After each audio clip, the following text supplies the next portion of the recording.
अब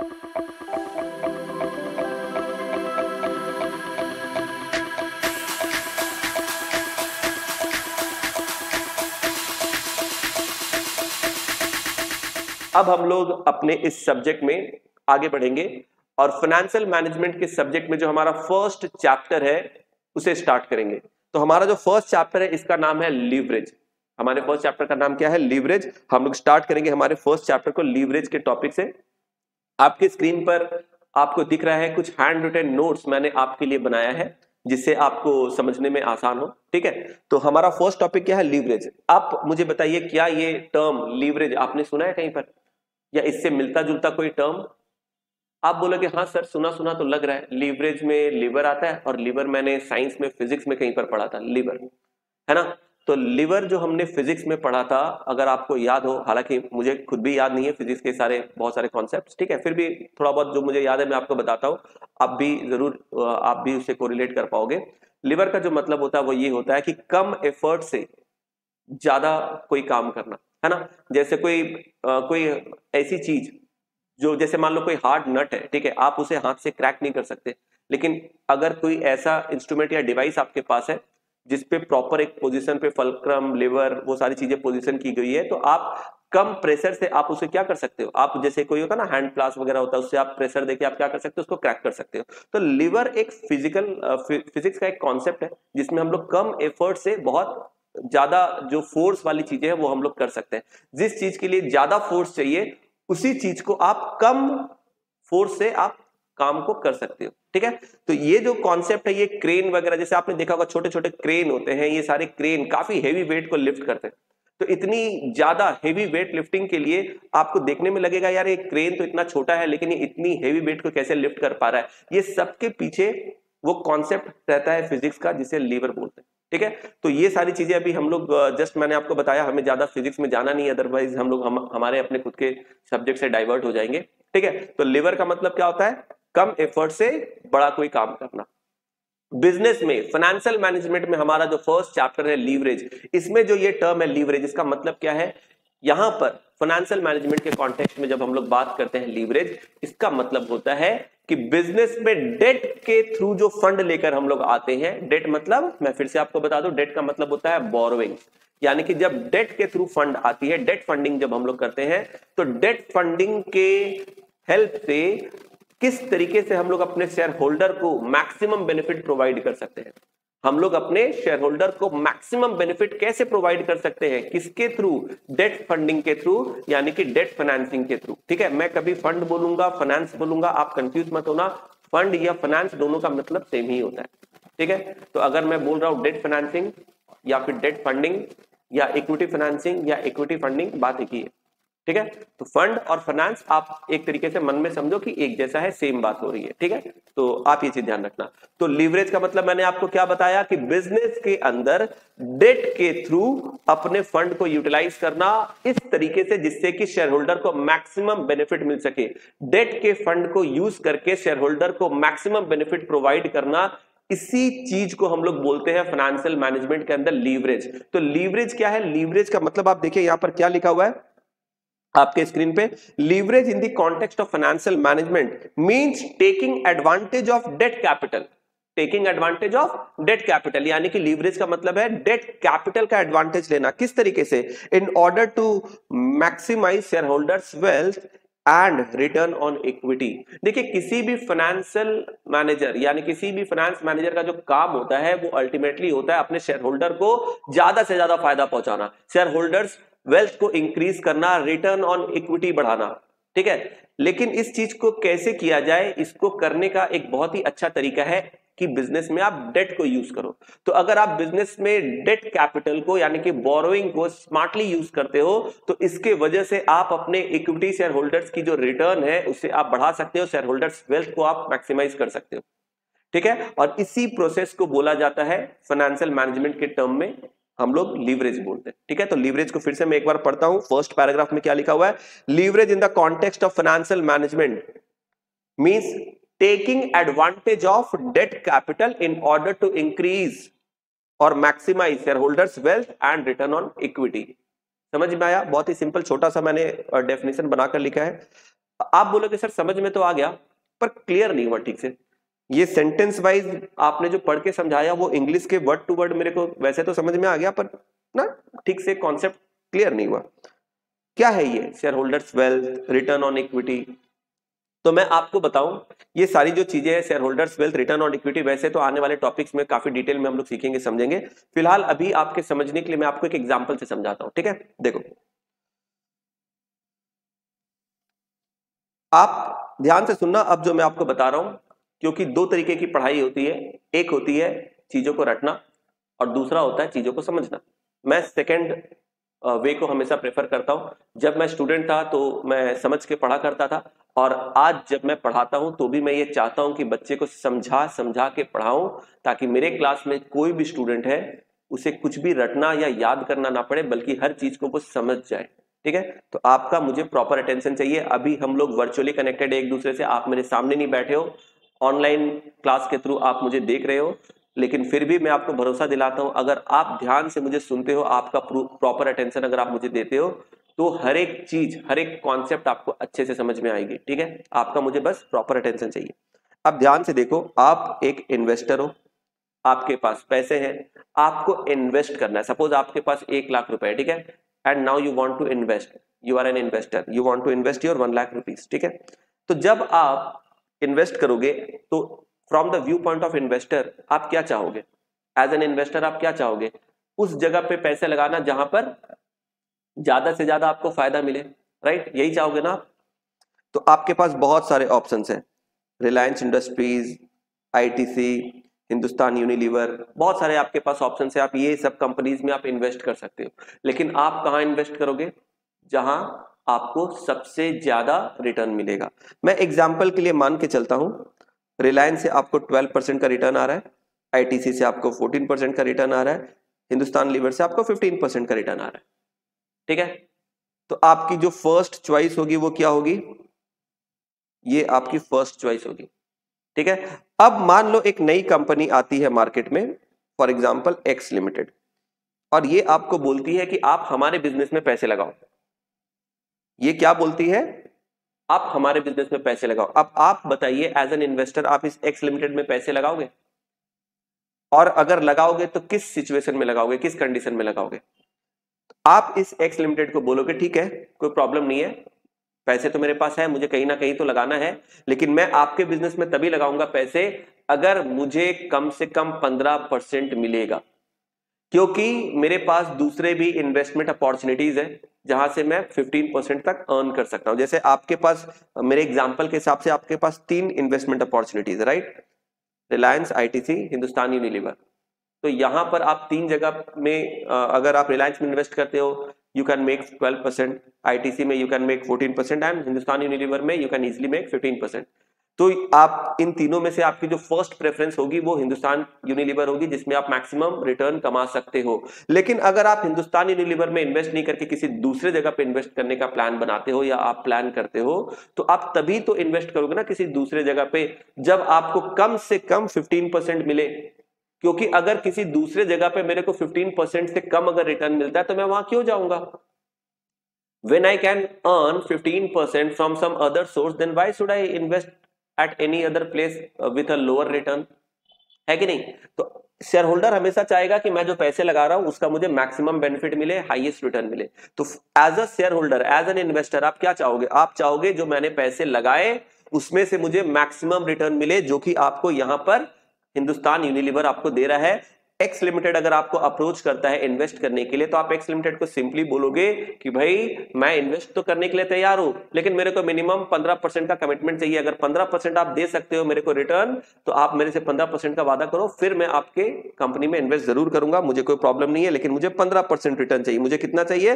15% रिटर्न चाहिए। क्यों भाई 15% रिटर्न चाहिए? क्योंकि मार्केट में मुझे दूसरे अदर ऑल्टरनेटिव ऑप्शन जो है वहां से मैं इजीली 15% कमा सकता हूं। दूसरे इन्वेस्टमेंट अपॉर्चुनिटी जो मेरे पास अवेलेबल है वहां से मैं इजीली 15% कमा सकता हूं। तो मुझे 15% चाहिए। कौन बोल रहा है मुझे 15% चाहिए? मुझे 15% चाहिए, ये इन्वेस्टर बोल रहा है। किसको? आपको, मतलब एक्स लिमिटेड मान लो आपकी कंपनी है, आपने इस इन्वेस्टर को बोला मेरे कंपनी में इन्वेस्ट करो, तो इन्वेस्टर आपको क्या बोल रहा है, मुझे 15% चाहिए तब मैं इन्वेस्ट करूंगा। कम से कम मेरे को दूसरे जगह पे 15% मिल रहा है, तो अगर आप उससे ज्यादा नहीं दे सकते तो कम से कम मैं कम भी नहीं लूंगा ना आपसे। either you give me more than 15%, and if you cannot give me more than 15%, at least you give 15% so that मेरे लिए इक्विलिब्रियम हो, मेरे को कोई प्रॉब्लम ना हो, मैं इंडिफरेंस पॉइंट पे रहूंगा। समझ में आ रहा है? तो अगर आप मेरे को 15% से ज्यादा दे सकते हो तब तो कोई बात ही नहीं है, तब तो वेल एंड गुड, लेकिन अदरवाइज आप मेरे को मिनिमम 15% तो आपको देना ही पड़ेगा, अदरवाइज मैं दूसरे इन्वेस्टमेंट को छोड़कर आपके कंपनी में क्यों लगाऊंगा। समझ में आया? तो इन्वेस्टर आपसे क्या डिमांड कर रहा है, 15% का मिनिमम रिटर्न आपसे डिमांड कर रहा है। इसे हम लोग क्या बोलते हैं पता है फाइनेंस में, required rate of return. Required rate of return बहुत सारे स्टूडेंट सुनते हैं फाइनेंशियल मैनेजमेंट पढ़ने के बाद भी, पूरा का पूरा सब्जेक्ट खत्म कर देने के बाद भी बहुत सारे बच्चे ये जो फ्रेज है ना रिक्वायर्ड रेट ऑफ रिटर्न, ये सिर्फ सुनते हैं, जानते हैं, पर एग्जैक्टली इसकी मीनिंग क्या है बहुत बच्चे को समझ में नहीं आता कि what exactly is required rate of return. Required rate of return का मतलब होता है कोई भी जो इक्विटी इन्वेस्टर है या कोई जो शेयर होल्डर है, इक्विटी शेयर होल्डर, उसकी जो एक्सपेक्टेशन है वो कितनी है आपसे, वो कितना रिटर्न आपसे एक्सपेक्ट कर रहा है, उसकी रिक्वायर्ड रेट ऑफ रिटर्न कितनी है। तो रिक्वायर्ड रेट ऑफ रिटर्न का मतलब एक तरीके से आप समझ सकते हो जो मिनिमम रिटर्न एक शेयर होल्डर या इन्वेस्टर कंपनी से एक्सपेक्ट करता है, क्योंकि उसने आपके कंपनी में पैसे लगाए हैं, ये minimum expected return by the investor है। ठीक है, मतलब इससे कम अगर आप इसे देते हो तो ये फिर आपके कंपनी से पैसा निकाल के दूसरे जगह इन्वेस्ट कर देगा, क्योंकि इसकी जो रिक्वायर्ड रेट ऑफ रिटर्न है वो 15% है, मतलब इसकी मिनिमम एक्सपेक्टेशन कितनी है 15%, इससे नीचे वो एक्सपेक्ट नहीं कर रहा आपसे। तो अगर आप इतना दोगे तो ये आपके कंपनी में बना रहेगा, आपके कंपनी में इन्वेस्ट करेगा, अदरवाइज वो इन्वेस्ट नहीं करेगा, और अगर इससे कम करोगे तो वो पैसे निकाल के दूसरी जगह लगा देगा। समझ में आ रहा है? तो required rate of return is basically the minimum expectation from the investor. ठीक है, अब सवाल ये है कि मान के चलो जो इन्वेस्टर है वो तो आपसे 15% मांग रहा है। ठीक है, इन्वेस्टर आपसे 15% मांग रहा है, सवाल ये कि क्या आप उसे दे पाओगे 15%? तो इसके लिए आपको देखना पड़ेगा कि आप कितना कमाते हो। ठीक है, इन्वेस्टर ने मेरे से डिमांड किया कि मुझे आपके कंपनी में इन्वेस्ट तभी करना है जब आप मुझे 15% का रिटर्न दोगे। अब आप क्या देखोगे, आप देखोगे भाई मेरी अर्निंग कितनी है। इसे हम लोग क्या बोलते हैं पता है बिजनेस में, इसे हम लोग बोलते हैं ROI। क्या बोलते हैं? ROI, इसका फुल फॉर्म है रिटर्न ऑन इन्वेस्टमेंट। तो रिटर्न ऑन इन्वेस्टमेंट का सीधा मतलब है आपने अपने बिजनेस में जो भी इन्वेस्टमेंट किया है, यानी कि जो आपकी कैपिटल एम्प्लॉयड है, डेट और इक्विटी दोनों मिलाकर आपकी जो बिजनेस की टोटल कैपिटल एम्प्लॉयड है, यानी कि जितना इन्वेस्ट आपने अपने बिजनेस में किया है उसके ऊपर आप कमाते कितना हो, आपकी अर्निंग कितनी। एकदम सिंपल। अभी देखिए हम लोग सब्जेक्ट को ऊपर ऊपर से अभी मैं बात कर रहा हूं, अभी हम लोगों ने चैप्टर को स्टार्ट नहीं किया है, हम लोग अभी चैप्टर के डीप कॉन्सेप्ट में अभी उतरे नहीं है। ठीक है, अभी मैं सिर्फ आपको चैप्टर के बारे में एक बेसिक इंट्रोडक्शन दे रहा हूं, इसलिए मैं कोई भी टेक्निकल टर्म को यूज नहीं करूंगा, मैं एकदम सिंपल लेमेंस लैंग्वेज में बताऊंगा ताकि हर एक बच्चा मेरी बातों को अच्छे से समझ सके। ठीक है, तो रिटर्न ऑन इन्वेस्टमेंट का सीधा मतलब है कि बिजनेस में जितना इन्वेस्ट हुआ है उसके ऊपर कितना रिटर्न आप कमाते हो। तो अगर इन्वेस्टर आपसे 15% डिमांड करता है तो आपको क्या देखना पड़ेगा कि भाई मेरी खुद की अर्निंग कितनी है, मैं खुद कितना कमाता हूं। 15% इन्वेस्टर को देने के लिए मेरे को भी तो देखना पड़ेगा ना मेरी कमाई कितनी है। तो मान लो आपने जो भी इन्वेस्ट किया अपने बिजनेस में, जो भी आपकी इन्वेस्टमेंट है उसके ऊपर मान के चलो आप 15% कमाते हो। आप कितना कमाते हो? 15%। आपकी कमाई 15% है, तो आप जो भी पैसे अपने बिजनेस में लगाते हो, जो भी इन्वेस्ट करते हो, आपकी ROI 15% है, मतलब जो भी इन्वेस्टमेंट आपने किया आप अपने इन्वेस्टमेंट के ऊपर 15% कमाते हो, और 15% जो आपके शेयर होल्डर है वो भी आपसे डिमांड कर रहे हैं। तो आप 15% कमाते हो, 15% आप अपने शेयर होल्डर को दे दोगे, क्या ये आपके पास कुछ भी बचेगा? 15% शेयर होल्डर को चाहिए, आपने 15% कमाया, आपके पास कुछ बचेगा? वैसे तो देखा जाए कुछ भी नहीं, आपने 15% कमाया, 15% दे दिया, बिजनेस में एज सच कुछ बचा नहीं। लेकिन अगर आप स्मार्टली चीजों को देखोगे ना तो आप चाहो तो अपने पास फंड बचा भी सकते हो, और 15% कमा के भी आप चाहो तो अपने शेयर होल्डर को उससे ज्यादा दे सकते हो। ऐसा भी हो सकता है कि आपने 15% कमाया, आपकी जो ROI है वो 15% है, लेकिन आप अपने शेयर होल्डर को 17, 18, 20% दे सकते हो, ऐसा भी हो सकता है। आप बोलोगे सर ऐसा कैसे हो सकता है, 15% कमा के मैं 15% से ज्यादा रिटर्न कैसे दे सकता हूं? Yes, it is possible. आपकी अर्निंग जो है वो 15% है, आपकी बिजनेस की आरओआई 15% है, लेकिन आप अपने शेयर होल्डर को 15% से ज्यादा रिटर्न दे सकते हो। कैसे, मैं आपको एग्जाम्पल से बताता हूं। मान लीजिए आपके कंपनी में आपको 2 लाख रुपए चाहिए। कितने चाहिए? 2 लाख रुपए। आपको आपके कंपनी में 2 लाख रुपए चाहिए, ये आपकी फंड की रिक्वायरमेंट है। ठीक है, फंड रिक्वायर्ड कितना? 2 लाख। अब ये 2 लाख का जो फंड है, इसमें से आपने क्या किया? 1 लाख रुपया आपने बोरो कर लिया, यानी कि डेट। 1 लाख रुपया आपने क्या किया? डेट ले लिया, मान लो कि 8% के इंटरेस्ट रेट से। 8% के इंटरेस्ट रेट से आपने क्या किया? 1 लाख रुपया बोरो कर लिया। ठीक है, और बाकी के 1 लाख रुपए आपने मार्केट में इक्विटी शेयर इशू कर दिया और वहां से आपने इक्विटी उठा लिया। तो 1 लाख रुपए का आपका डेट से पैसा आ गया, 1 लाख रुपए आपका इक्विटी से पैसा आ गया। टोटल आपको 2 लाख रुपए का फंड चाहिए था, आपको 2 लाख रुपए का फंड मिल गया, राइट। अब क्योंकि आपके बिजनेस की आरओआई 15% है, इसका मतलब आप जो भी फंड बिजनेस में लगाते हो 15% आप आराम से कमा लेते हो, राइट। यही है ना आरओआई का मतलब। आप जो भी इन्वेस्ट करते हो, आपका रिटर्न ऑन इन्वेस्टमेंट कितना है? 15%। मतलब आप जो भी इन्वेस्ट करते हो अपने इन्वेस्टमेंट पे 15% कमाते हो। तो आपने अपने बिजनेस में 2 लाख रुपए इन्वेस्ट किया, 1 लाख रुपए डेट से, 1 लाख रुपए इक्विटी से। तो आरओआई 15% अगर है, तो आपकी जो इनकम होगी वो कितनी हो जाएगी? 2 लाख रुपए अगर आप इन्वेस्ट कर रहे हो और आपके बिजनेस की आरओआई 15% है, रिटर्न ऑन इन्वेस्टमेंट 15% है, तो इसका मतलब 2 लाख रुपए लगाकर आप कितना कमा लोगे? 2 लाख रुपए इन्वेस्ट करके आप कितना कमा लोगे? 15% 2 लाख का कितना हो जाएगा? बोलो, 2 लाख का 15% कितना हो जाएगा? 30,000। आपने कितना कमा लिया? 30,000। ठीक है, अब इस 30,000 में आपको क्या करना है? इस इनकम में से आपको इंटरेस्ट पे करना है। 1 लाख रुपए आपने लोन लिए थे, डेट के थ्रू फाइनेंस किया था 8% से। तो 1 लाख रुपए के ऊपर आपको 8% का इंटरेस्ट देना पड़ेगा। कितना हो गया? 8,000। तो आपकी इंटरेस्ट चली जाएगी 8,000। ठीक है, तो आपके पास कितने बचे? 22,000। 1 लाख रुपया आपने बोरो किया था, डेट फाइनेंस किया था, तो उस 1 लाख रुपए के ऊपर 8% आप इंटरेस्ट दे देते हो, तो 8,000 रुपया आपका इंटरेस्ट पेमेंट करने में चला जाएगा। तो आपकी टोटल इनकम 30,000 में से 8,000 का इंटरेस्ट चला गया, आपके पास जो रिमेनिंग इनकम बची वो है 22,000। और ये रिमेनिंग इनकम जो है ये किसके लिए बची है? ये शेयर होल्डर के लिए बची है, क्योंकि डेट वालों को तो आपने पैसा दे दिया। आपने फाइनेंस 2 जगह से लाया था, डेट से 1 लाख, इक्विटी से 1 लाख। तो जो डेट से आपने 1 लाख फाइनेंस लाया था, उसको तो आपने उसका इंटरेस्ट दे दिया। बाकी जो इनकम बच गया, ये अब किसके लिए है? ये है इक्विटी वालों के लिए, यानी इक्विटी शेयर होल्डर के लिए, आपके इन्वेस्टर के लिए। ठीक है, डेट वाले इन्वेस्टर नहीं होते, ये चीज ध्यान रखिएगा। डेट वाले लेंडर होते हैं। डेट वाले कौन होते हैं? लेंडर। लेंडर मतलब वो आपको लोन दे रहे हैं, लेकिन जिन्होंने इक्विटी शेयर में पैसा लगाया है वो आपके इन्वेस्टर है। तो अब जो ये 22,000 बचा है, ये आपके इक्विटी शेयर होल्डर्स यानी कि आपके इन्वेस्टर के लिए बचा है। तो अगर आप अपने इक्विटी शेयर होल्डर को ये 22,000 देते हो, तो आप सोचिए आप उसे कितना रिटर्न दे रहे हो? आप उसे कितना रिटर्न दे रहे हो? आप मुझे बताइए। इक्विटी वालों से आपने 1 लाख रुपया लिया था, इक्विटी इन्वेस्टर से आपने 1 लाख रुपया लिया था, और उसके बदले में आप उसे 22,000 का रिटर्न दे रहे हो।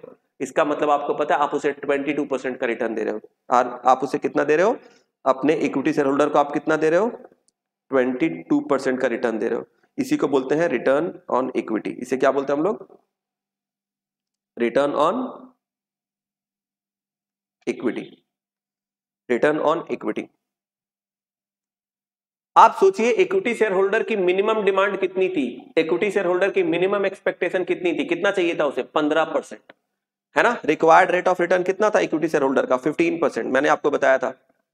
तो इक्विटी शेयर होल्डर की जो रिक्वायर्ड रेट ऑफ रिटर्न थी, यानी कि मिनिमम एक्सपेक्टेशन जो थी, वो थी 15%। वो डिमांड कर रहे थे कि मेरे को मिनिमम 15% चाहिए, लेकिन आपने बोला कि कोई बात नहीं, मैं 15 क्या, मैं उससे भी ज्यादा दूंगा, मैं तुमको 20% दूंगा, मैं तुमको 22% दूंगा। लेकिन ये पॉसिबल कैसे है?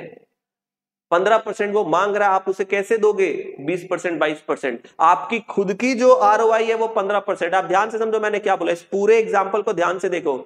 आपकी जो बिजनेस है एक्स लिमिटेड, आपकी खुद की आरओआई तो 15% है, तो आप अपने शेयर होल्डर को 15% से ज्यादा कैसे दे सकते हो?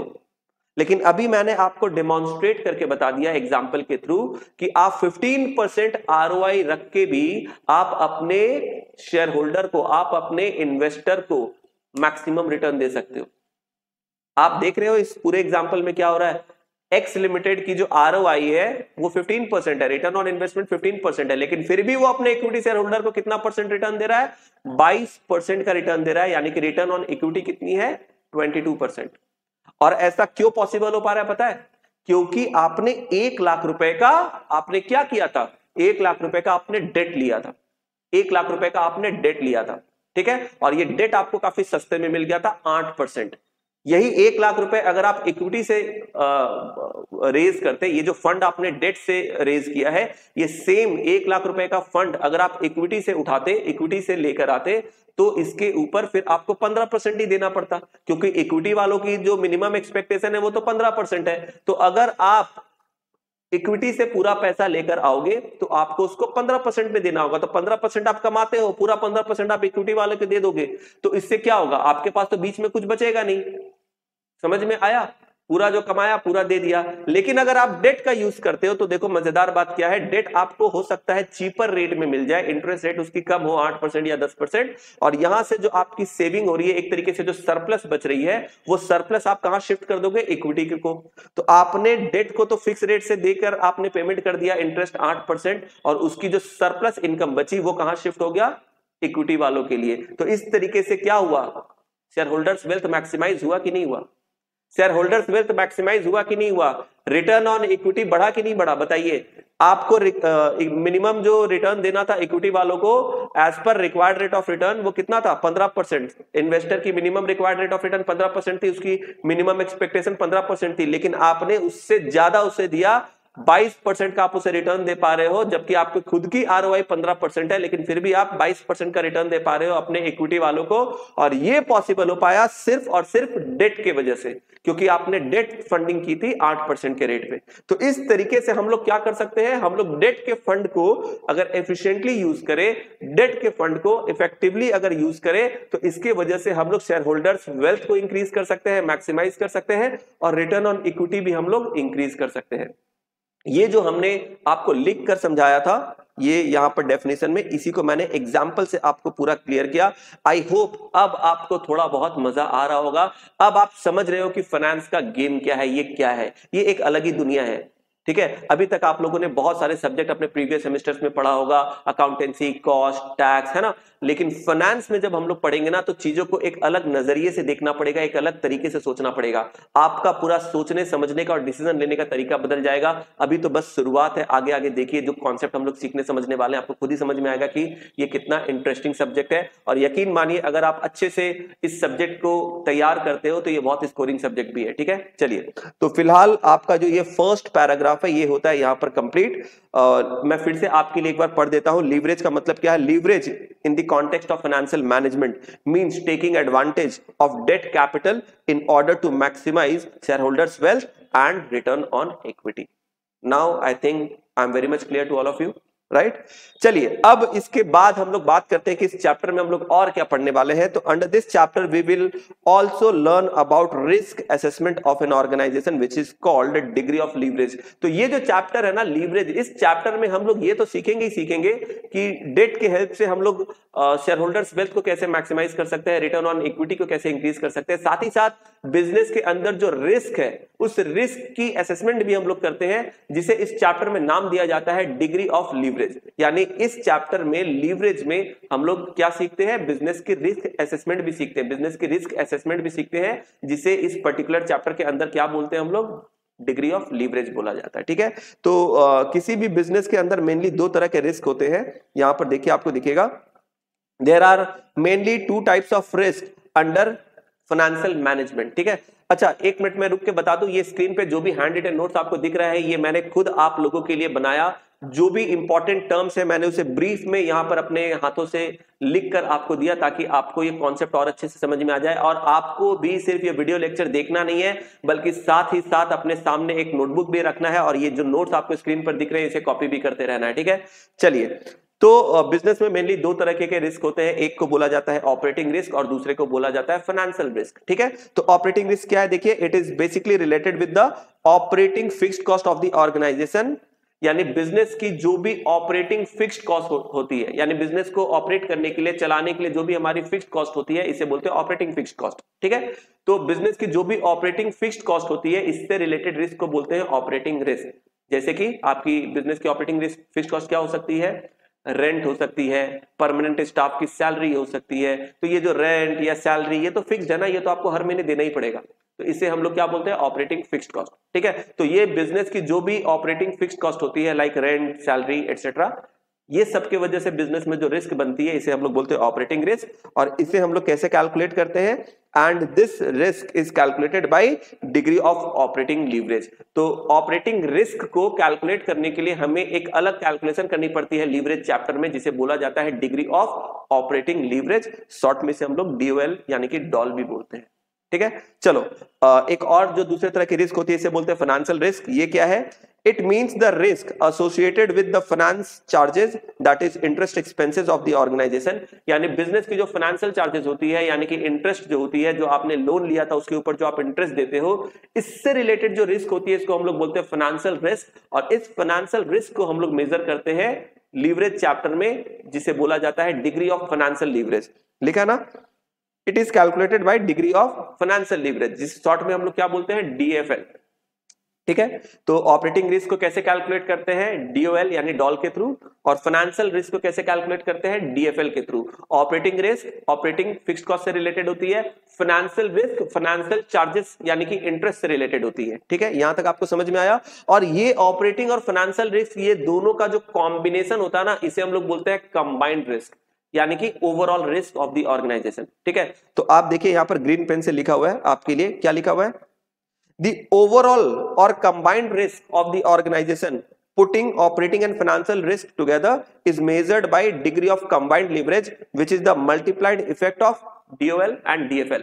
यानी कि DOL और DFL इन दोनों का जो कंबाइंड इफेक्ट होता है, इनका जो आपस में मिलकर जो मल्टीप्लाइड इफेक्ट होता है, इसे हम लोग बोलते हैं total risk of the business या combined risk of the business. और इसे हम लोग कैलकुलेट कैसे करते हैं, डिग्री ऑफ कंबाइंड लीवरेज के थ्रू। यानी कि एक और तरह की लीवरेज की कैलकुलेशन होती है इस चैप्टर में, जिसे हम लोग बोलते हैं degree of combined leverage, short में इसे हम लोग DCL भी बोलते हैं। इसका एक और नाम भी है डिग्री ऑफ टोटल लीवरेज, तो इसे हम लोग शॉर्ट में DTL भी बोलते हैं। ठीक है, तो DTL और DCL का मतलब it is nothing but the combined effect of both the leverages, यानी कि डॉल और DFL को मिलाकर जो टोटल रिस्क, ओवरऑल रिस्क होती है फर्म की, इसे ही हम लोग बोलते हैं कंबाइंड लीवरेज। ठीक है, समझ में आया। आई थिंक आज के अपने इंट्रोडक्टरी सेशन में मैंने आपको जो भी बताया वो आपको अच्छे से समझ आ गया होगा। फाइनेंशियल मैनेजमेंट का ये सब्जेक्ट क्या है, किस बारे में है, क्या होता है फाइनेंस का मतलब, मैनेजमेंट किसे बोलते हैं, और फाइनेंशियल मैनेजमेंट में हमें क्या क्या पढ़ना सीखना है, वो आपने समझ लिया।